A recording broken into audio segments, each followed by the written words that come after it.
What were some of your influences back when you were a kid?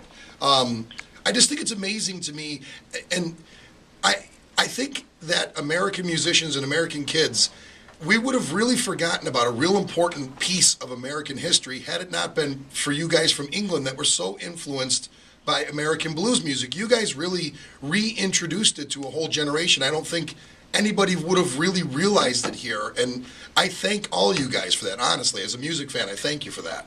Oh, well, I have to thank the blues really in lots of ways, because the blues saved my life in many respects, because when I heard that music, Howlin' Wolf and Muddy Waters and John Lee Hooker, Sonny Boy, Elmore James, I mean, there was an amazing feel that seemed to jump out of the speakers and just squeeze my heart, because they were singing about real life, it seemed to me. It seemed to me at the time, they were singing about traveling, jumping on trains and going to the next town, and they were singing about love, and I wasn't getting that from my own sort of the people in authority around me. All these things in England, in the Northeast at that time, it was kind of taboo to talk about love or your emotions or stuff. And these guys were wailing, Yeah. And I thought, wow, that's the real deal. So, and also, the 12-bar blues is a great way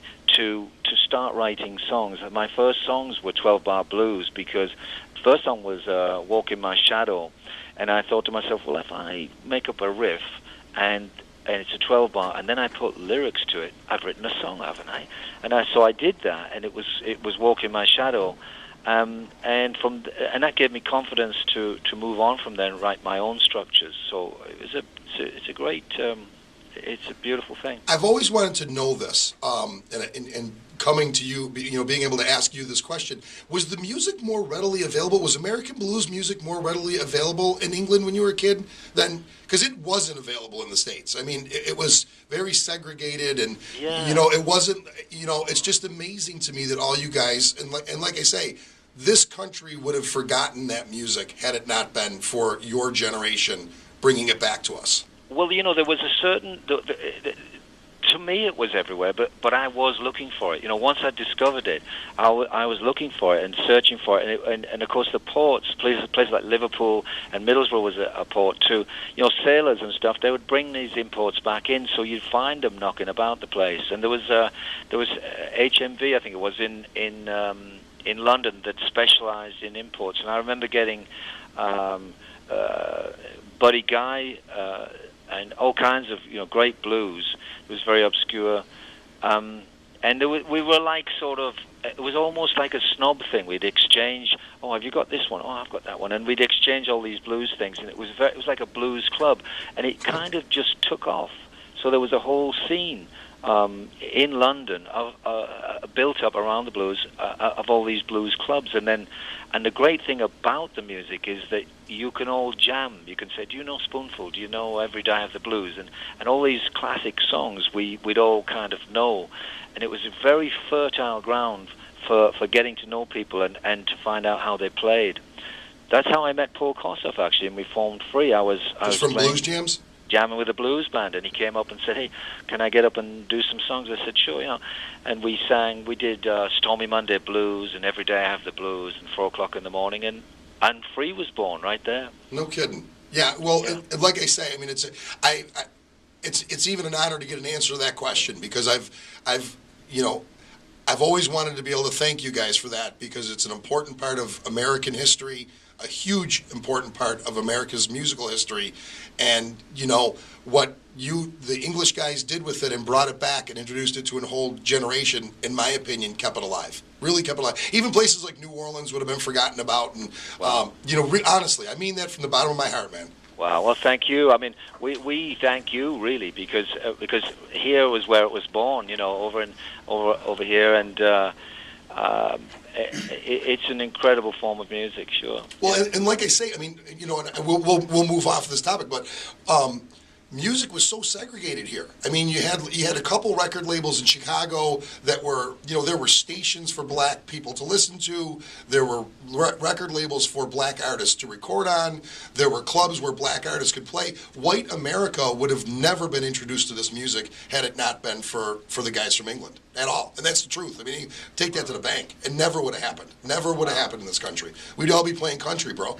Honestly, we'd be playing the Sons of the Pioneers. Well, it's all, every kind of music is part of the whole great conglomerate that makes up, the music we know and love today. It's all part of it. I mean, I draw influences from everywhere. I love some country and all kinds of. I mean, do you remember the movie Brother, Where Art Thou? Oh yeah, fantastic. I am a man of constant sorrow.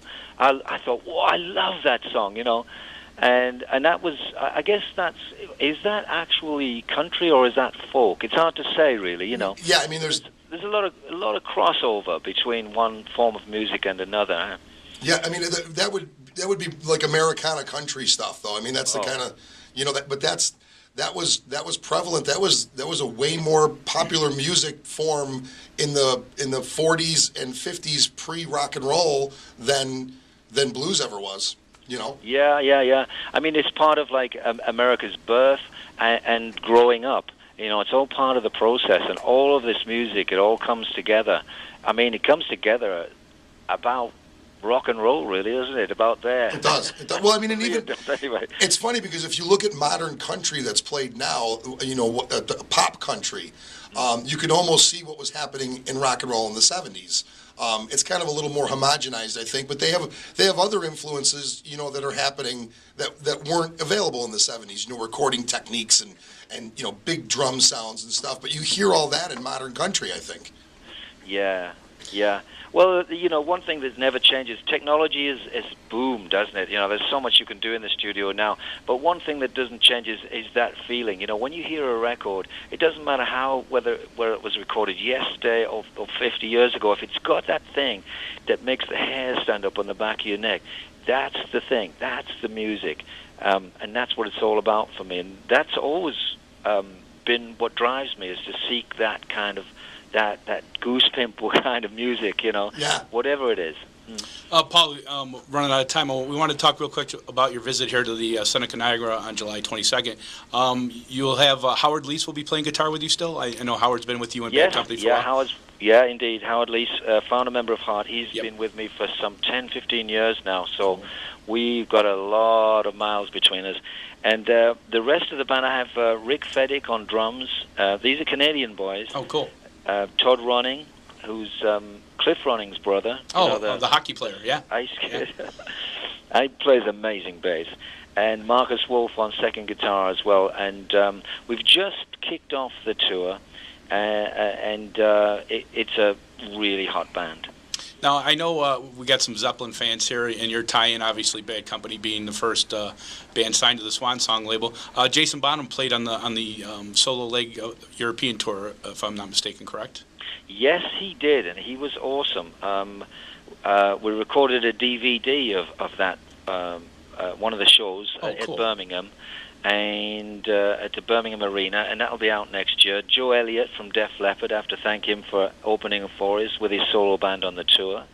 Mick Rouse joined me at the Albert Hall for Can't Get Enough of Your Love, and also Misha Paris, who's a fantastic soul singer. Oh, cool. She came up and joined me for a song called Be My Friend.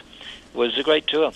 I did want to mention, I've had the pleasure of hearing your son, Stephen, his EP that was out. He opened for you for Bad Company at the Wembley show, correct?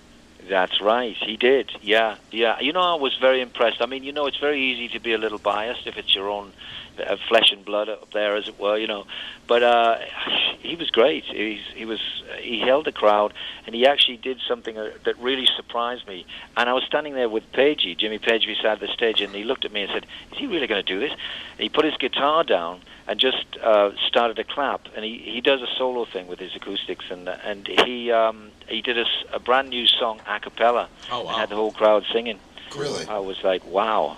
Power to you, kiddo. Awesome. All right, so it's Friday, July 22nd at the Seneca Niagara Event Center in Niagara Falls, New York. And by all means, if you're watching us on the studio cam, I'm holding up a copy of the DVD now, Bad Company Live at Wembley. Paul, thank you so much. And to keep tabs on you, the websites are? Oh, yeah. Just check out the website, paulrodgers.com. paulrodgers.com, and it's full of information. I can't thank you enough. Sorry to interrupt. We do sorry. try to keep it really up to date, so it's worth a check out. Yeah, it is super up to date. I mean, I couldn't believe how up to date it was. It's cool. There's stuff from a couple days ago on there. I can't thank you enough, and we're gonna see you at the show, and we're gonna check in with you again soon. Okay? Okay, I'd like that. And thanks, Ross. Paul, as always, thank you. Take care. We'll see you at the show. Safe travels, my friend. Okay, God bless. We're going to go to a commercial break. Stick around, folks. Heard it on the X. Paul, you still there? Yeah, man. Oh, man, thank you so much. Oh, thank you. That was really nice. Yeah. What I said, I mean, man, honest to God, I thank you, guys like Jimmy Page, Robert Plant, all you guys, for really reintroducing my generation to music that I'm telling you would have been lost in this country. And Paul, Rich is a musician, and he owns a music store here. Really, he helps in so many ways locally to keep local musicians going and live music going here in the Western New York area. He's a great guitar player. The more music in this world, the better it'll be. Absolutely. Agreed. This will be up. We're going to run it the Sunday before, and we run this on a podcast webcam too. So hopefully you'll put this up on your website too. Okay. All right. Yeah, Very cool. It's broadcast on Entercom on a couple different stations, and then we have a video of it. We actually have a studio camera, so we video the whole thing too. We'll put it up on Facebook, and we'll send you. We'll get information to send that over to you. All right. Is it okay to do a liner? Sure, man. Yeah. Okay. When the name of the show is "Heard It on the X." Heard it on the X. Yep, exactly. Okay. Whenever you're ready. Hi, this is Paul Rodgers, and you're listening to You Heard It on the X, baby, you heard it on the X. Fantastic. You want to do another one just in case? Yeah. Hi, this is Paul Rodgers, and remember, you heard it on the X. Perfect, man. We will. Is there? You get an email address where we can send this video to? I'll get it over to Cynthia. Okay. Yeah. Oh, you got that? Yeah, I'll get it over to Cynthia when it comes up, when we're ready to go with it. And I will be in touch with Chris to see you at the show in Seneca. Okay, Ross. Enjoy your vacation. Thanks, guys. Thanks that was awesome. Oh, thank you, man. Thanks, man. Right. Bye now. Bye. Take care.